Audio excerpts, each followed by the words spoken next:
Nostalgia is one hell of a drug. It can give us a warm feeling of familiarity, but it can also blind us.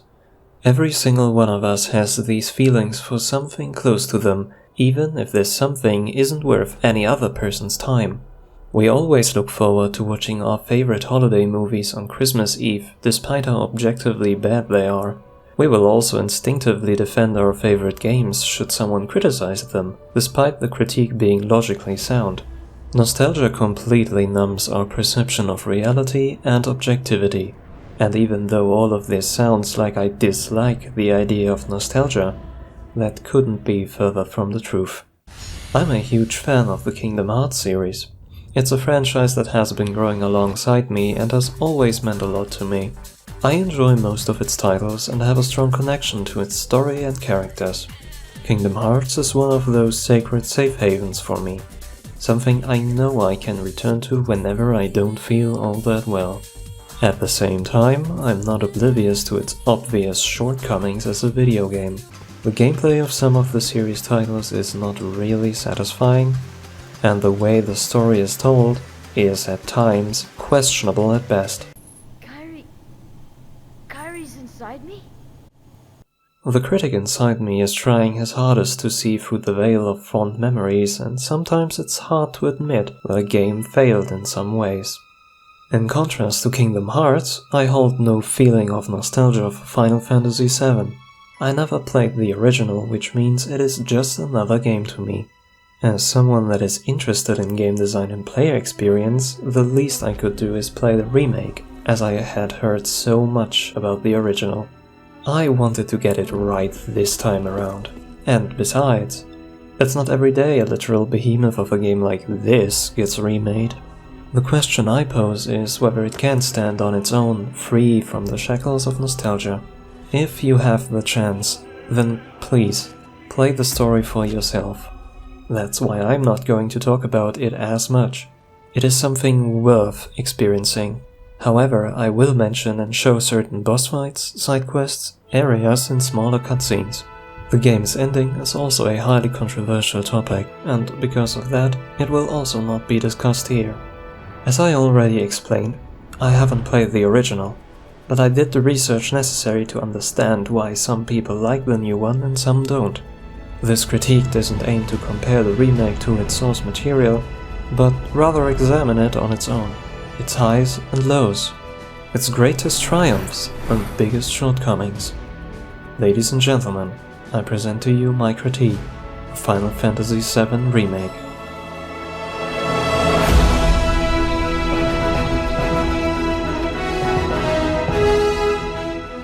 Okay, listen. I said I wouldn't talk much about the story, but I have to spew some exposition for all 3 people watching that haven't played the original. You play as Cloud Strife. No, not Cloud with a T. With a D, as in, this boy pretty. He's a mercenary and former infantryman for the military group Soldier. Soldier boy. I'm a soldier. Ex-soldier. I used to be a soldier. A soldier? Ex-soldier. He your new boy toy? Ex-soldier. Ex-soldier. In a tragic turn of events, Cloud's childhood home of Nibelheim gets burnt to the ground by another soldier first class gone rogue. His name? Sephiroth. You know, that Sephiroth. With the help of Zack Fair, a friend of Cloud's, he survives the destruction of his hometown and the two make their way to Midgar, the city of Mako Energy. Shortly before they reach the city walls, the pursuing army catches up, which Zack tries to defend the unconscious Cloud from. He kills most of the infantrymen but succumbs to his severe injuries. Before passing away, Zack gifts Cloud his mentor's sword, the Buster Sword, and makes him his living legacy. After losing his family and his closest friend Zack, Cloud, despite not being that rank, takes on the mantle of an ex-soldier first class and goes on to work as a mercenary for hire in Midgar. It is here where the original game and the remake begin. Seeing as I never played the original, I didn't know what to expect of the story. The only story beats I knew prior to starting up the remake were the following. Cloud is an arrogant pretty boy, Tifa Barrett and Red 13 exist, and Sephiroth is some pretentious prick who is obsessed with 15th century katanas. Well, I was at least right about something, go figure. That's not a whole lot to go off of, but that also meant I wasn't spoiled that badly. I knew nothing about Mako or Midgar or Shinra, nothing about the plates, the slums and the people that struggle to live there. And honestly, it feels kind of daunting to talk about the game's presentation and at the same time do it justice. It's not a short story either. The remake ends about halfway into the original story and clocks in at around 36 hours. Frankly, it amazes me to see that out of all the 18 chapters, the final 2 took me around 4 hours. That is longer than a lot of AAA titles reach nowadays. Playtime aside, I think the game has gotten many things right in terms of atmosphere, presentation and impact. When I take a stroll down the roads of my hometown, I can see people conducting their business, children play and cars drive by. I see the rather intricate built houses and the care people have put into making these houses truly theirs. The surroundings are a direct mirror to the people that live within them and shape them. Then I look up and see a blue sky. It is often associated with freedom and limitlessness. I am pretty sure you all know the phrase, "only the sky's the limit." When wandering the streets of Midgar, I oftentimes got immersed into the world. The way the people are constantly talking to each other, discussing various topics around you. The soothing, but at times somber themes that play in the background. Moments like these make or break games for me. Shattering immersion is high up on the list of cardinal sins, at least in my book. However, Final Fantasy VII does something I have never seen in any game before. So, I'm walking down the streets of the Sector 7 slums, and I look up at the sky. The thing is, there is no sky in the Undercity slums of Midgar. Only the bottom of the plate that spans all across the city. The plate on which all the well-heeled residents of the topside city live. Only cold metal and gigantic lamps that function as artificial suns where there should be a blue sky. This made me genuinely sick the first time I saw it, but then I realized the game broke my immersion in such a way that it completely sold me on its version of world building without me even noticing. Don't get me wrong, this is nothing out of the ordinary for the people living in said world, but the idea of this inherent difference between our own world and Midgar, especially in something so natural as the sky, left me baffled. I love moments like these. Maybe I do get too much into it, but when something like this hits me, I stop and think about the narrative of the game. How are the people coping with their lives down here? How did a highly advanced society like this one even approve of a segregation like this? What happens when something falls down from there? Is there even true happiness in the slums? When the game makes me stop and contemplate about a whole society and their humanitarian systems because I accidentally looked at the sky, I just witnessed something special. It's not only the world that has this certain charm, it's the characters as well. The slowly building romantic relationships between Cloud and the three female characters, Tifa, Jessie and Aerith. Big's past as a teacher for orphans in Sector 5, Wedge's love for cats, Johnny's idiotic behavior and heart of gold, as well as the personal development of Cloud and his identity. The voice acting is equally important. Cody Christian did a damn good job at portraying Cloud's coldness, and John Eric Bentley gave his all to bring Barrett the necessary punch behind his lines. And good God, what a punch they have. The hell you think's gonna happen when it's all gone, huh? Answer me! But I digress. I don't want to stay on this topic for too long, because it simply would take too long to talk about all of them. Instead, have a random compilation of acting jobs from different points in the game. Our beloved planet is dying. Slowly, silently, painfully. Can you bear to see the planet suffer? Cloud. Which is why I must ask you this one favor. Don't worry. It's a simple thing. Run, Cloud. Run away. You have to leave. You have to live.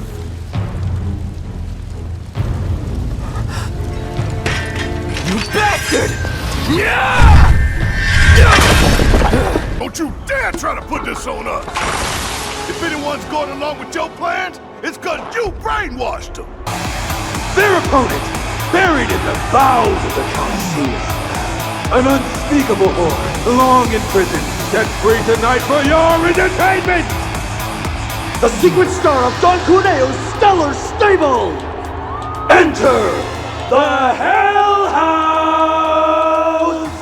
Stamp scared to bite the hand that fed him? Or is he a loyal little doggy? Have it your way, Mutt. We can do this with you, or we can do this without you. Honey, I'm in love. Yes, I will transform you into a vision of beauty. Now, without further ado, let us begin! This pump's sole purpose is to drain the planet dry. While you sleep, while you eat, while you shit, it's here sucking up Mako. It doesn't rest, and it doesn't care. You do realize what Mako is, don't you? Mako is the lifeblood of our world. The planet bleeds green like you and me bleed red. The hell you think's gonna happen when it's all gone, huh? Answer me! You gonna stand there and pretend you can't hear the planet crying out in pain? I know you can! You really hear that? Damn straight I do! Get help. Say that again! The first time, however, the character building struck me was after the introduction when the group returns to Sector 7. At the time, all I knew about Barrett was that he comes off as rather cold when talking to Cloud. He is obviously concerned about the planet, and he doesn't exactly like Shinra, the company that is to blame for the planet's slow death. But to sum it up, I thought he was just some brute who happens to hate capitalism and love nature. An odd combination to be sure, but hey, I just got attacked by a scorpion robot, so what's normal anymore, right? After leaving the train at Sector 7 station, Barrett said something along the lines of finally getting to see his Marlene again. I immediately thought that to be his wife, so I ran with it, but I didn't see that one coming. Turns out that Marlene wasn't his wife, she was his daughter, a 5-year-old girl. After one or two interactions between the two, I could already tell that she was everything to Barrett. The contrast between them was also staggering. There's this buff, army-style clothes-wearing dude that could turn anyone in a 5-mile radius to minced meat, and he has a freaking minigun as a right hand. And then there's this 5-year-old girl with the cute smile and the pink dress next to him. When I see them, I think about how Marlene reacted when she saw her father's arm for the first time. The questions she must have asked him, and the struggle he had to overcome while answering them, while trying to preserve her innocence as a child. Marlene has to grow up in a difficult world, something she couldn't do without her father. Barrett, on the other hand, wouldn't have the strength to go on should something happen to her. They depend on each other, which makes the contrast even more beautiful. Barrett also turns into a big softie every time he talks to Marlene. I loved every second of it. It humanizes him, and that's what's lacking in the world of Midgar. Humanity. Speaking of a lack of humanity, the Shinra Electric Power Company is presented as the main antagonist of the game and consists of many different actors, like the warmongering head of public security Heidegger, the head of R&D Professor Hojo, and the president of the company, President Shinra, to name just a few of them. The game delivers in the portrayal of most of them. All of them are characterized to be in one way or another twisted, evil, or at least power-hungry corporate figureheads who have next to no regard for the people hierarchically beneath them. Well, most of them. I still don't get what Palmer's place in all of this is supposed to be. Not even the strange museum guide hybrid that is present in the game had an explanation for me. But seeing as he almost never appeared in cutscenes, and also wasn't a key figure to the plot, I let it slide. and between all those lunatics there are a few voices of reason, or at least some doubts. For starters, there is Reeve, the head of urban development at Shinra. He oftentimes tries to reason with Shinra figureheads to sway them not to use unnecessary force. His mental struggles about the weight of his conscience are an interesting plot device to give insight into the corporation's employees. The Turks Reno, Root and Tseng, well, you get it, for the most part follow commands from higher up, but are shown to have some doubts in regard to the company's motives and the means they use to get to their goals. All in all, it's a nice mix really. Not all of them are crazy, but most of them are. And then there is Sephiroth, the actual main antagonist in the Final Fantasy VII storyline. He's more of a psychological nightmare for Cloud for about 90% of the story than anything else, which is uncharacteristic for most villains, but it pays off in the long run. The further I progressed in the story, the more clear it became that Shinra is child's play in comparison to the menace that is Sephiroth. While Shinra is comprised of a bunch of anti-humanitarian dickheads whose goal is to make tons of profit through a monopoly of energy and political power, Sephiroth's endgame consists of blowing up the planet. Sadly, it is a lot more difficult to measure the success of Katana Boy's implementation into the story as the main villain, because his story simply isn't over yet. Act 1 of the Final Fantasy VII journey is over, and keep in mind I am not familiar with the original story. I think this is mostly the end of Shinra being the big bad that everything revolves around. At least I would hope so, because as much as I enjoyed the storytelling in this first game with Shinra as the focal point, I am intrigued by Sephiroth's motives, and especially the past that connects him to Cloud. While I'm at it, let's talk about a special character that popped up near the end of the game. Rufus Shinra. He's the son of President Shinra. This shotgun-spinning Terminator cosplay appeared out of nowhere just to kick my ass, and he did a pretty good job at it.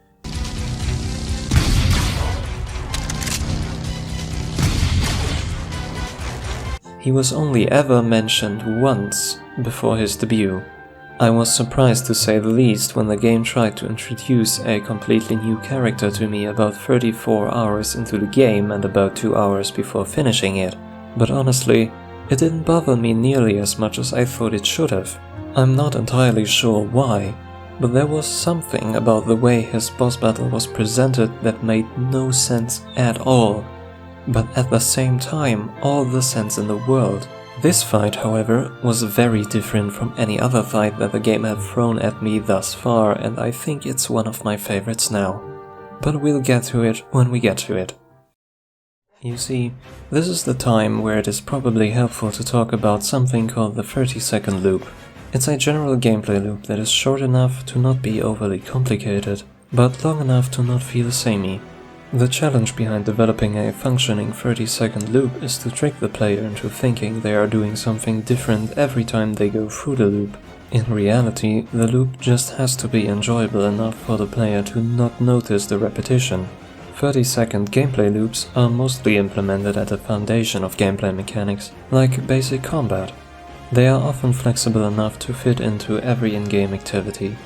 A lot of successful franchises make use of this technique in their combat and gameplay systems. Here are just some examples. Dark Souls.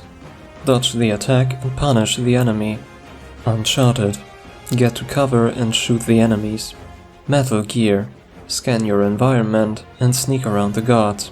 Of course, these loops can be dissected into even smaller steps, but that's not the point I'm trying to make. The combat system in Final Fantasy VII Remake also utilizes a version of this loop. Before we get into that loop, however, first some words about how combat actually works. You attack with basic combos to do chip damage in order to fill your ATB charges. Once the charges have been filled, you can use them to perform special abilities that have special side effects like increasing stagger or inflicting area of effect damage to targets. These charges will also be consumed when using magic spells or items mid-battle. Back to the 30-second loop. First you assess your enemy and the number of enemies you face. You then devise a strat you would like to follow. For example, there is a chapter where you walk around the sewers and nearly every enemy you encounter is weak to ice-based attacks. You would learn that near the beginning of the chapter by scanning some smaller enemies. With that knowledge, the strategy would be to go for ice magic or to infuse Cloud's sword with ice damage. The next step is to increase the pressure gauge on the targeted enemies. Don't get me wrong, you don't have to do this for every trash mob in existence, especially because they probably won't survive a single combo of you. But you do this for slightly bigger enemies and you certainly do it for boss encounters. You increase the pressure gauge by making it pop up in the first place. This is done by performing several different actions depending on the enemy you fight. Perhaps you have to break certain appendages, or hit it with some kind of specific magic. Maybe hit it from a special angle, or perhaps it's just based on the amount of damage you do to the enemy. In fact, you very quickly get a tool for analyzing enemies to gain information about their weaknesses and strengths. The further you progress into the game, the less this tool will be providing useful information, however. It was probably thought of as an early help to get you accommodated to the combat system. When the pressure gauge appears, you can increase it by hitting the pressured enemy with certain moves and types of magic. When the bar reaches its maximum, the enemy gets staggered, making it immobile and highly susceptible to damage.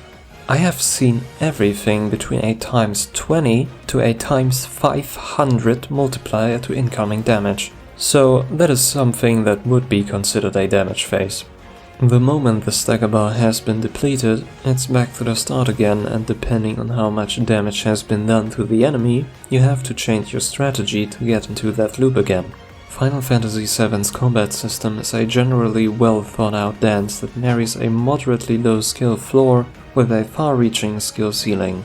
The better you understand this system and all its nuances, the more you will get out of it. Now for the quote-unquote skill trees the game has to offer. Over the course of your journey, your party members will level up and get SP, aka skill points, every time they do. These can in turn be used to unlock stat boosts, new materia slots, and additional skills like recovering HP relative to the damage dealt on staggered targets. Maybe that's a good time to talk about materia. Materia is this universe's version of magic, and for one, it is explained why clearly non-magical human beings can use magic, which I very much welcome. You see, materia are these glowing orbs that come in a variety of different colors and are each to be used for a different purpose.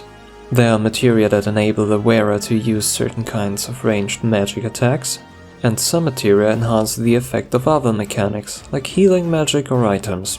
And then there are the synergy materia that, when linked with elemental ones, can provide resistances against the linked element and infuse the weapon in which the materia is slotted with the respective element. It's interesting to mix and match different types of materia and shape your party into your own version of it. I switched around my materia setup all the time, and ended up with a more magic-based build after finding a suitable weapon for Cloud to complement my build. Additionally, the materia you have slotted is leveling up as you use it and provides you with stronger benefits the longer you stick with it. This doesn't interfere with switching materia between your party members, as it is the physical ball of magic that levels up, and not a character-bound proficiency with a certain kind of materia. To be honest, I really like the way the materia system felt. It kind of reminded me of Skyrim's skill system, you know, the one where you level up in a skill by actually doing the thing you are trying to get better at. But back to skill trees, or weapon cores, how they are called in-game. This is one of the game's weaker systems, as you can only choose to spec into physical and magic resistance and attack power respectively, which generally isn't the most thrilling thing to do. It feels a little like filling out your D&D character sheet distributing stat points that are just that. Points and numbers that obviously affect your gameplay, but aren't visible as new mechanics or interesting skills. Speaking of skills, these are available in the weapon cores, but only at the end of them, and they offer little in regard to actual gameplay changes. As I mentioned before, stuff like recovering HP on staggered enemies or kills. And yes, I can see that you need these stat points to keep up with the increasing damage numbers and health pools of the enemies, but the difficulty curve in this game is already pretty good as is. I didn't have to go out of my way once to grind levels, so the progression throughout the game was generally enjoyable. At the end of the day, skills like these make you just more efficient at the things you are already good at, like killing trash mobs. No! Don't do it! Yes, yes, yes, yes. Yes. Where the hell did he get the materia? Buzz off. Something that is way more interesting are weapon skills. Every weapon you find has an intrinsic action you can perform by spending various amounts of ATB. These skills have all different uses, like increasing the pressure gauge on enemies and making your next command after you use the skill that much stronger. It is an absolute joy to experiment with those abilities, as every time you get a new one, that's one more tool in your toolbox to approach puzzles, aka enemies, with. The way they are implemented also has had some thought behind it. Every time you get a new weapon, you get access to a new skill to use in combat. However, in order to use that skill while wielding another weapon, you first have to quote-unquote master it and attain 100% proficiency with it. That pretty much boils down to just using the skill Mitt Battle, which is mildly disappointing. I would have liked to see special objectives for each skill custom fit to the role it fills in combat. If that sounds overly theoretical, here's a simple example. You start the game with Cloud having access to only his Buster Sword. His weapon skills are Braver, a high damage overhead swing, and Focused Thrust, a long forward thrust that increases the progress of a target's pressure gauge. A short while into the game, I get a different weapon for Cloud, the Iron Sword. I switch to that weapon and now have access to its special skill, Triple Slash, an attack that deals more damage with every consecutive slash. I used it mostly to deal with multiple trash mobs at once. It comes in handy when wanting to end low-level battles quickly. So I'm using the Iron Sword and getting the skill proficiency up to 100%. A little later on I get a new weapon, the Nail Bat. I equip it and it as well comes with a whole new skill to boot. Because I reached 100% proficiency with Triple Slash, I get to keep it and its benefits forever, regardless of which weapon I'm using. This system has, alongside some others, one significant experiential benefit. It encourages experimentation with different builds. Sure, there are weapons for each playable character that have balanced stats and lean towards an all-around solid build, but I didn't find them to be as fun as the more extreme ones. A good while into the game I got a sword for Cloud that excelled in magic use. He's a melee-focused character, so I was skeptical at first. I rolled with it with the intention to at least get the specific skill for that weapon to 100%, which is a pretty cool-looking ground blade beam attack.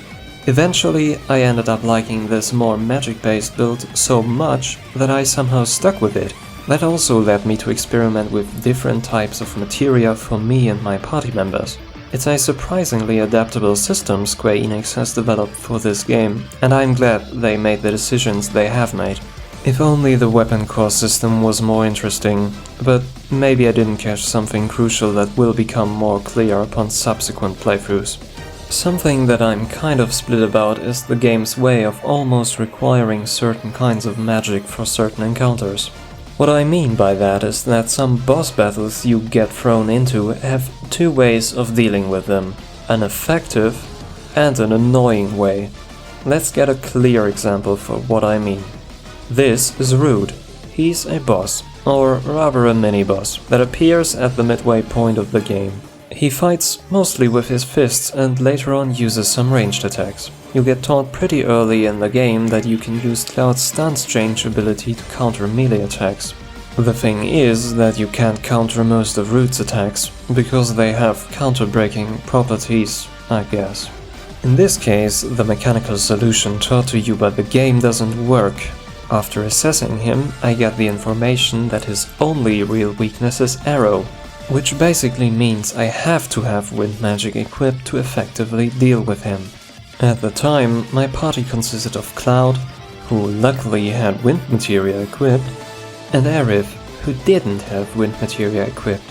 If I hadn't had arrow on one of my characters, I probably would have either lost that fight, or it would have taken me around twice or 3 times as long. Using arrow on him reveals his pressure gauge. That leads to staggering, which leads to bonus damage and immobility. That's the effective way.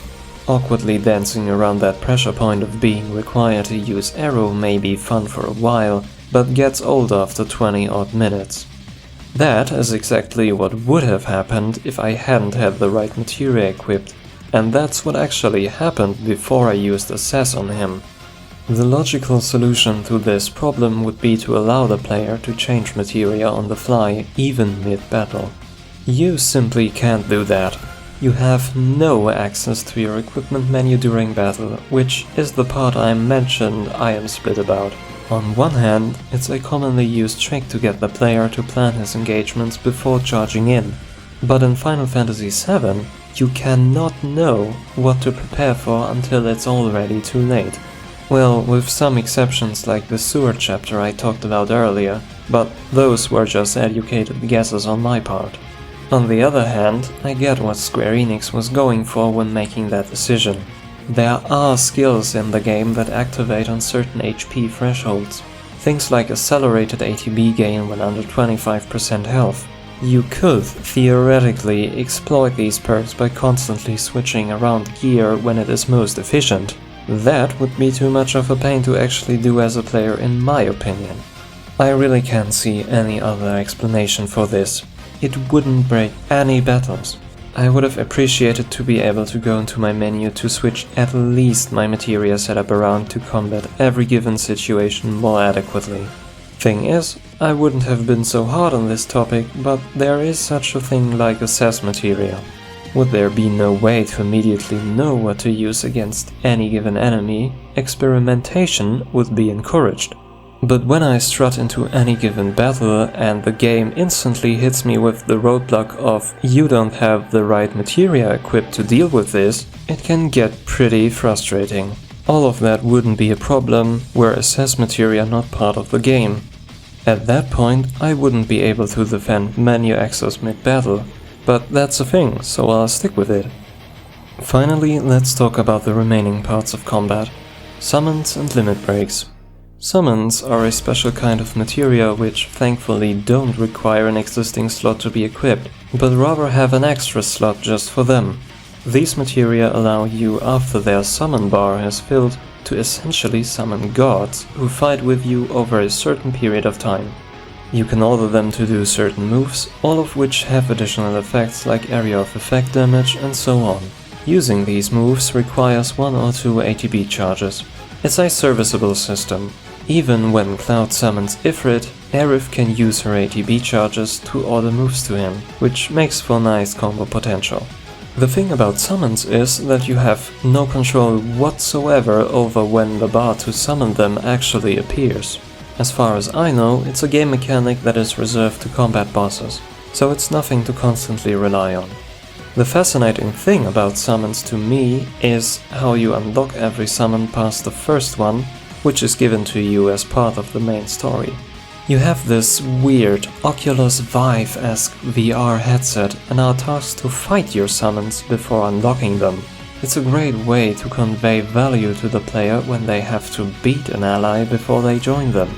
Limits are additional special moves that need charging up to be executed. You charge them by applying pressure damage on pressured enemies. Usually you want to reserve limit usage to when an opponent has been successfully staggered and your damage gets multiplied. That's actually it. There isn't much else to the functionality of limit breaks, other than them looking pretty sick.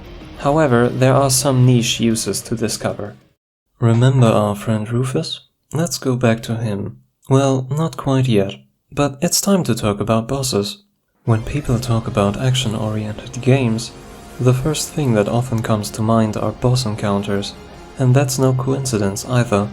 Bosses are intrinsically designed to be more memorable, at least they should be.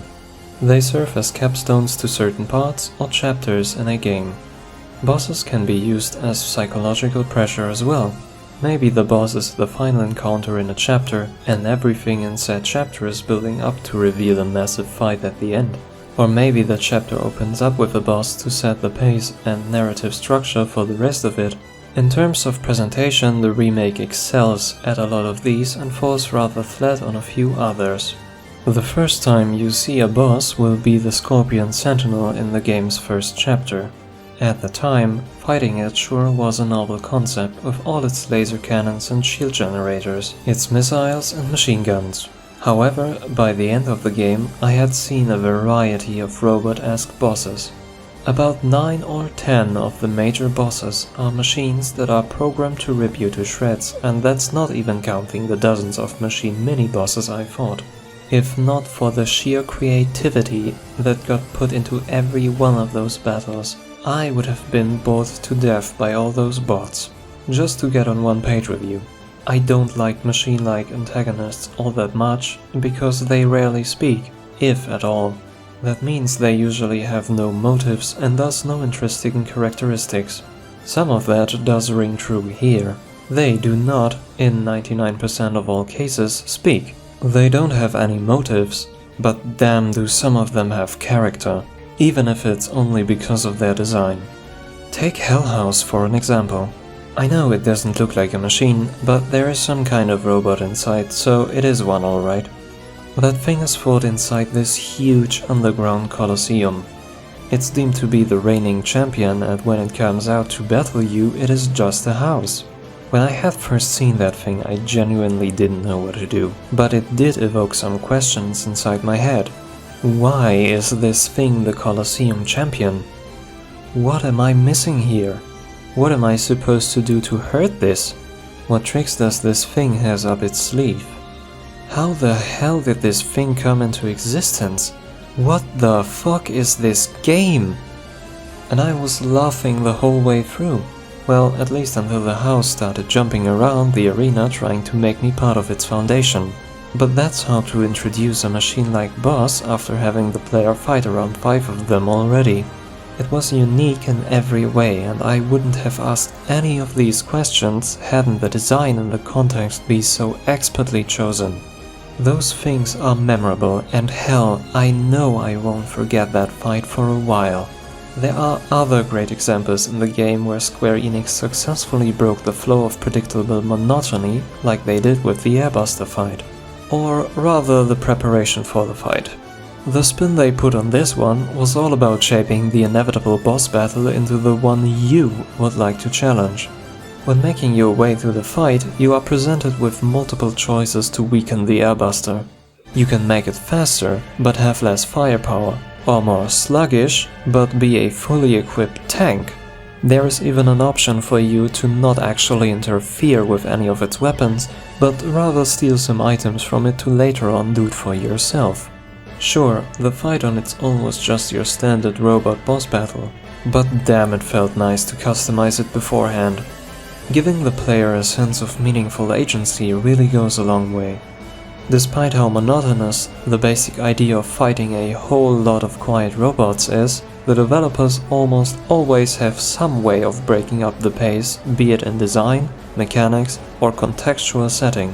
That I can appreciate a lot. Of course, the game also has human antagonists that you get to actually fight, and I have to say, they were great.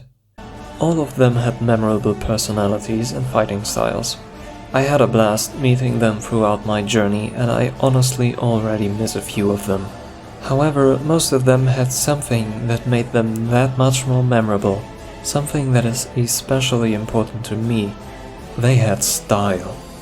Not in the way they dressed, but in the way they were fighting. Here we come full circle back to Rufus. After beating him, I went on YouTube to listen to his theme, and some people in the comment section said that they were glad that Square completely overhauled his fight from the original. Naturally, my curiosity was piqued, and I went on to search his fight back in 1997. My god, what a snooze fest. He had no health, his dog Darkstar died in like 2 thundercasts, there were no mechanics, and he didn't even have a theme of his own. They changed this completely, and now it's one of the most iconic and memorable fights in the game. After watching his intro cutscene, the fight begins with him and Darkstar being connected by a leash. He sends out his dog to attack and distract you, only to stagger you and follow up with his guns. There is a certain risk to it. You can counter Darkstar's attacks and make him vulnerable. However, while you attack him, Rufus will try to get you off of his dog. I absolutely love this little mental minigame of I think I can squeeze in another hit before he shoots me. After Darkstar gets dealt with, it's a one-on-one. You could say that this is where the fun begins. His fighting style challenges everything the player has learned up until this point. You can't just rush in and build up your ATB charges. He will parry you every time. You will have to wait until he reloads his weapons to get a small opening to strike him 3 times. No button mashing allowed here. Strike him more than that and he will usually be ready to counter you again. This battle requires the player to pay full attention to everything the opponent is doing, but also everything the player is doing. It's also not like you can just sit back and let the ATB recharge on its own. Rufus will shoot you a lot and you will take chip damage even when guarding. That damage will add up, but you get ATB charges for it. The thing is that you can't be all that passive in this fight, seeing as you will waste your precious ATB for healing when you do that. One would think that a normal human like Rufus would be predictable in his movements. Well, he does a pretty good job at being evasive. Did I mention that he has an offhand shotgun he uses to boost himself around the arena and even change direction mid-air? That has to be some of the coolest shit I have ever seen a human do in an RPG. Additionally, the further his health bar depletes, the faster he will reload his guns. With him dashing around, shooting me from every angle and reloading more quickly, I found it more and more difficult to land hits on him. At some point, he got me real good because I got overzealous with my attacks. It was at this point I instinctively began to count the shells he shot at me to be in the clear for when he reloads. When I realized what this boss's constant pressure did to me as a player, I was smiling like a 5-year-old on Christmas Eve. I absolutely love when games challenge the player to think outside the box and come up with all sorts of weird strats. It makes us as humans feel accomplished and stimulates us on a subconscious level. Something else I came up with during that fight was to use my limit break in a different way. Usually you will follow the gameplay loop that had been ingrained into your mind for 34 hours straight by now. Do this specific thing, increase the pressure gauge, stagger the enemy, limit break, profit. It was really difficult to get Rufus' pressure gauge to increase, because the time frame in which the bar was showing up was so short. I was sitting on my charge limit forever, because I wanted to get the maximum out of it until I snapped. I should have come to that conclusion earlier, but I didn't. This fight was taking a long time, and I had my limit after a few minutes, but I couldn't use it to its fullest potential. The game was practically begging me to use it, but I was too conditioned to not waste it before seeing the big yellow "staggered" pop up. To not waste more time and give him a shot at actually killing me, I just counted out his shots and approached him when he had to reload. Defying all my expectations, the raw limit break staggered him. Another rule broken by the game itself to make me experiment. And that's the premise of the whole fight. Rufus doesn't deal instant death, so you can almost always recover from a failed experimental approach. You don't have any party members to overwhelm him. It's just you and your wits against the boss that challenges your creativity and critical thinking. It's also a great opportunity to try all those tools I talked about earlier. Yes, it is a long and drawn-out fight, and yes, the pace can be perceived as antithetical to the rest of the game's combat, but Rufus' boss battle delivers in its mission to shake up your way of thinking near the end of the story, and it does so by being the most stylish fight in the entire game. After praising the game's encounter design for about 10 minutes, let's get back on the ground and talk about the quote-unquote open world sections and side quests of Final Fantasy VII Remake. You can roam about an enclosed area in the game during 3 different chapters. That is generally seen as the open world part of the remake. You also get an opportunity to do some additional quests and others you missed the first time through when reaching chapter 14, which sort of combines all the open areas for the player to travel through. Before diving into this topic, I'll get this out of the way first, just to be clear. The side quests in this game do have some redeeming qualities, but the areas they are mostly set in rob them of the potential they could have had. I get that the game is set in the slums of Midgar, but that doesn't excuse the sheer amount of borderline empty and uninteresting spaces between the different slums. Those areas are coincidentally the exact same places the game sends you to for about 75% of its side quests. I know it's hyperbolic to say they all look the same because they technically don't, but believe me, they all look the same. I wouldn't be so hard on this were the quality of the quests to elevate the experience, despite the lack of interesting locales they make you visit. Sadly, the existing problem gets exacerbated by the simplicity of most of the game's side quests. You get thrown from one fetch quest to the next. Kill the rabid dogs conveniently located just outside our town. Find these 3 things for me. Find these 5 people for me. Kill some enemies that have infested the graveyard. Some of these quests are, from an experiential perspective, so impossibly mind-numbing it hurts. The biggest detriment these parts posed to me, though, was their slow pacing compared to other chapters in the game. Sure, I enjoyed getting to know Aerith in her introductory chapter, especially because I had just finished some really action-packed story content. The serene peace that emanated from anything her and Cloud did together was a welcome change at that point. I'll probably always remember the awkward but heartwarming time where Aerith asked Cloud to pick flowers with her for one of her deliveries. It was fun seeing Cloud struggle only to make Aerith smile. The problem was that I didn't know this would be the game's pace for the next 2 hours. There is something as too much of a good thing, and here the supposedly good thing wasn't even executed properly after maybe the first 30 minutes. I am also fully aware that I am complaining about optional content that I didn't have to slog through in the first place. I guess I was just disappointed to see that there wasn't nearly as much love put into the side content as there had been put into the main story.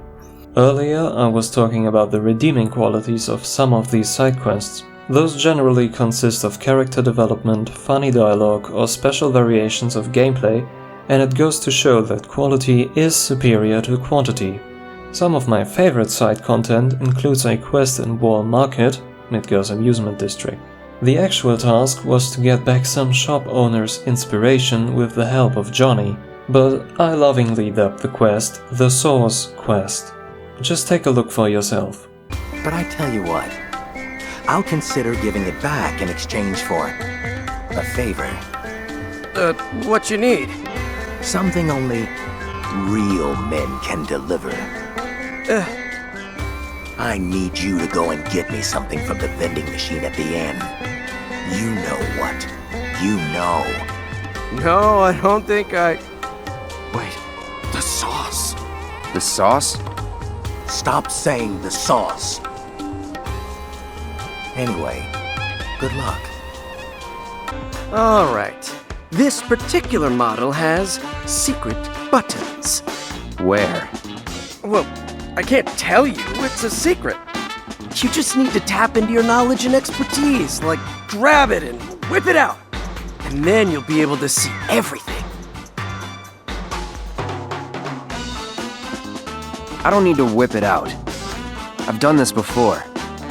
Watch this. Whoa, look at you, bro.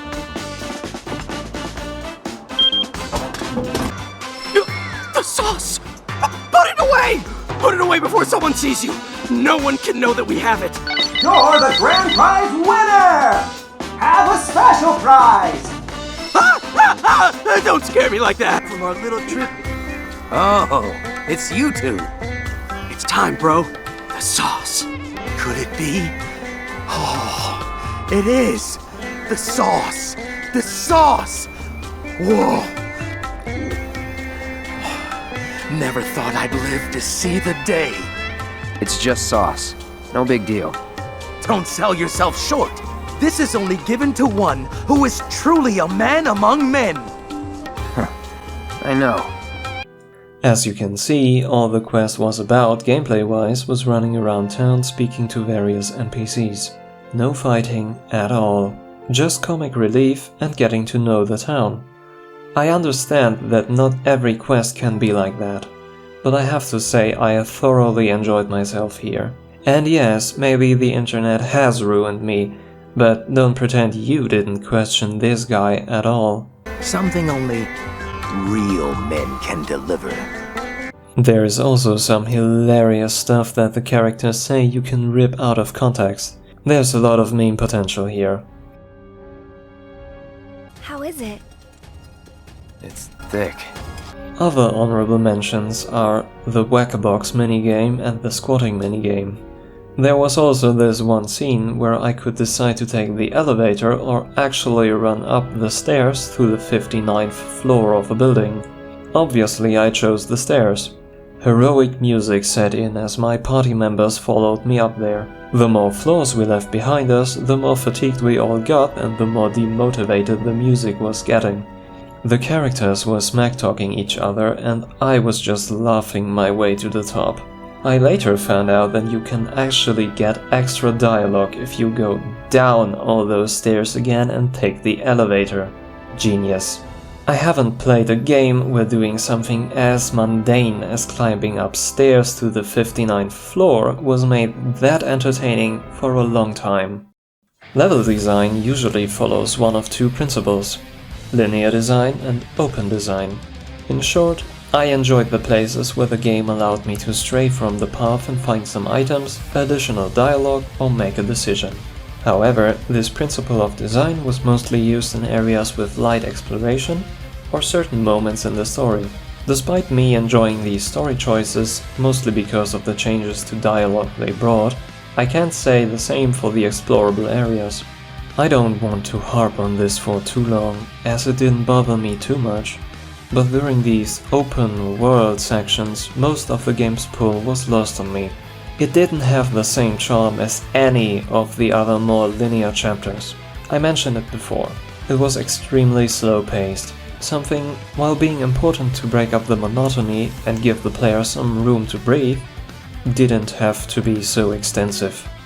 I think the game would have profited from shorter or at least more focused open world chapters. I always like to know more about the characters and the world around me. Optional quests in Final Fantasy VII Remake try to give you those pieces of exposition, but are, more often than not, plagued by monotonous objectives and bland area design. Talking about things being bland, take a look at this door. This is the door that leads to Cloud's apartment. You will see this door multiple times during your playthrough in the early chapters of the game. This just looks bad, especially for something in plain sight. Here's your room, 202.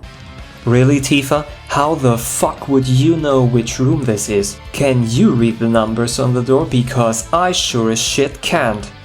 I'm usually not one to go on and on about graphics, because to me a game can be a fantastic experience even with very humble graphical fidelity.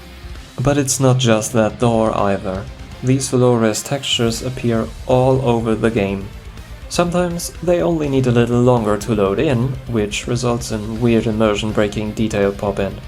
Sometimes they stay like this, no further loading. Also, these crawl and sidle spaces you go through rather often. There is a lot of them, and I mean a lot of them.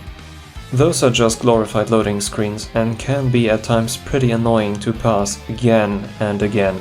I can't shake the feeling that I have seen that stuff somewhere else before. Whatever. If that means the game has a seamless world, I'm all for it. I get that the game is optimized to run at a stable 30 frames on both PS4 and PS4 Pro, but some of those textures I have shown before look inexcusable. I won't go overboard with this though, because in terms of optimization, Final Fantasy VII Remake is a damn solid game. I value frame rate over resolution, and seeing as this runs at a smooth 30 FPS 99% of the time, even on the base PS4, which I played it on by the way, is respectable to say the least. Despite its few graphical shortcomings, it is oftentimes able to produce some truly beautiful shots. When seen in broad daylight, the art style and environments don't cope well and look washed and oversaturated at times. However, when night falls, the game's lighting engine will steal the show every single time. I'm glad that Midgar is such a gloomy and dark place. Its setting complements the strengths of the game's visual presentation much more than showing off its flaws. Okay, this critique has been going on for way longer than I anticipated, but I have something very important to talk about as my last point. It's one of humanity's oldest forms of artistic communication and a fundamental part of any game. Something that oftentimes gets taken for granted by so many, and yet it shapes our memories of the adventures and stories we experience within the medium of gaming. I'm, of course, talking about music. There is no great single-player game without music. Even when the addition of a soundtrack is omitted for certain parts of games, there is a reason behind it. Music is the purest way of conveying atmosphere, feeling and attention. It is completely free of the constraints of visuals and mechanics. It is something that sticks with us forever. I know there are games you haven't played, only heard about, but you know some of the most famous tracks that originated from these games. Be it the Song of Storms from The Legend of Zelda Ocarina of Time, the original Halo theme, or the original Final Fantasy VII's One-Winged Angel.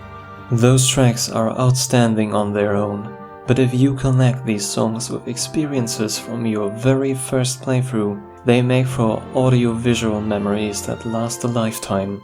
The first time you saw the introductory camera pan outwards as Ezio and Federico stand on top of the roofs of Firenze in Assassin's Creed 2, and that legendary rendition of Ezio's family plays in the background.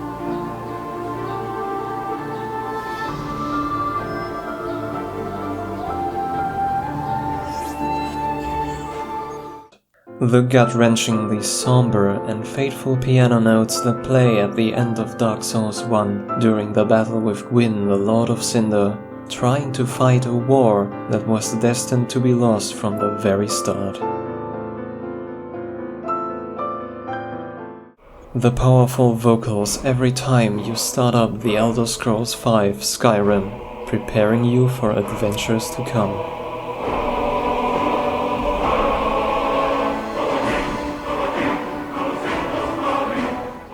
Gaming's most powerful moments are, in part, made special through the music that accompanies them.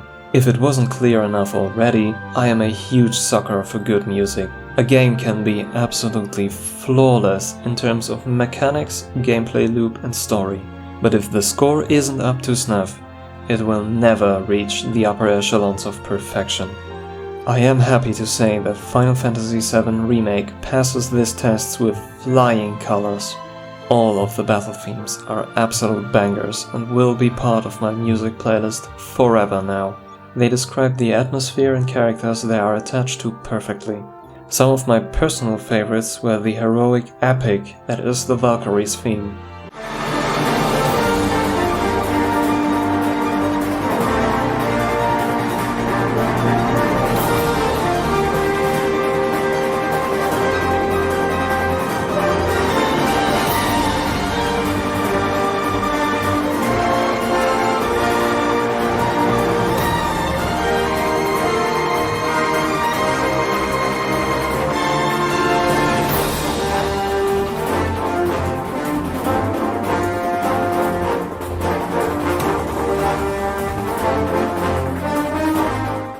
The upbeat and cocky sounding themes of Reno and Rude.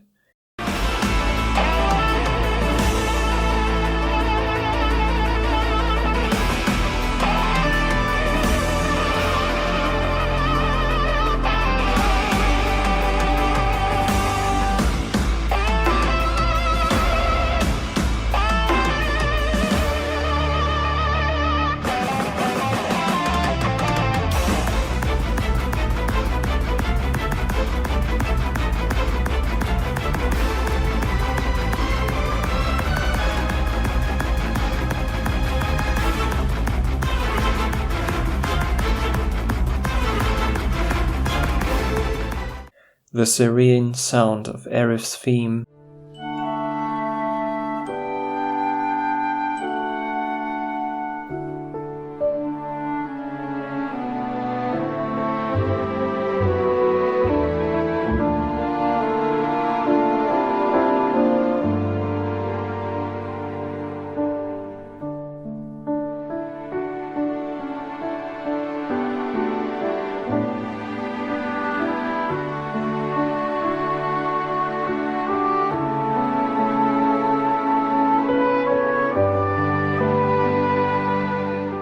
and the gloomy and foreboding undertones of the intro cinematic's vocals.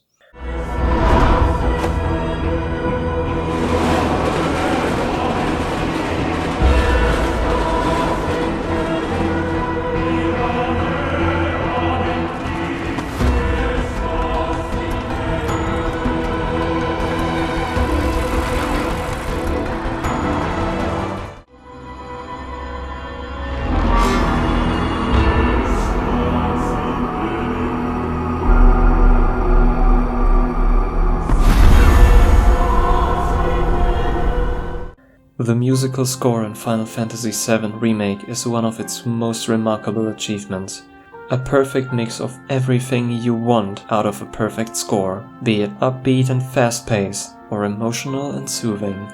You can feel the game's soul permeate through every fiber of its musical presentation. Despite how much I've already talked about, there are still some things I haven't mentioned yet. I quite deliberately omitted a closer story analysis. I didn't mention any of the combat simulations you can do in the later chapters to fight legendary beings. I have foregone the discussion about the game's ending and its continuation, and I didn't talk about the hard mode that is unlocked upon beating the game, as I haven't set foot into it besides trying out one of its bosses via chapter select. The gist of it is that even when you have completed the 36-hour story campaign, you can still enjoy more of the game. And above all else, you can look forward to its continuation, which I guess will release within the next 3 years. In the end, I thoroughly enjoyed my time with Final Fantasy VII Remake. Despite its more or less frequent shortcomings, the game is a visual marvel to look at. The music is simply on another level, always on point, always a joy to listen to. Nobuo Uematsu and Masahashi Hamauzu have truly outdone themselves here. The game's world has its structural problems, yes, but is inhabited by some of gaming's most beloved characters. Some of them I now hold close to my heart as well. The world of Midgar was executed flawlessly to make sure the player gets immersed into it, and I will miss everything and everyone from there while I wait for the continuation of this epic. I know that opinions are split on the direction Kazushige Nojima, the game's lead writer, has chosen for the game's ending, but I'm excited where the journey might lead. Final Fantasy VII Remake is a remarkable achievement for Square Enix and will be talked about for years to come. Hey there, you made it to the end of the video. You survived my incoherent rambling about a game I really came to like, so good on you. Well, I'm not that good at these kinds of things yet, but I'd like to shout out a few people that were a great source of inspiration while making this video. First, there is infamous SirHellfire, a critic that runs his own channel that is all about video games. His analysis about the Assassin's Creed franchise recently gave me the push I needed to make this video. Check him out, he's a really great guy. And then Whitelight. His work is on a level I aspire to be on someday. And watching his videos has really helped me find my footing, especially in the way I write my critiques. If you like critiques and reviews or even essays on certain topics about video games, I highly recommend you go to his channel and take a look. You won't regret it, I promise. Again, thank you for taking some time out of your day for all this. I'll see you next time.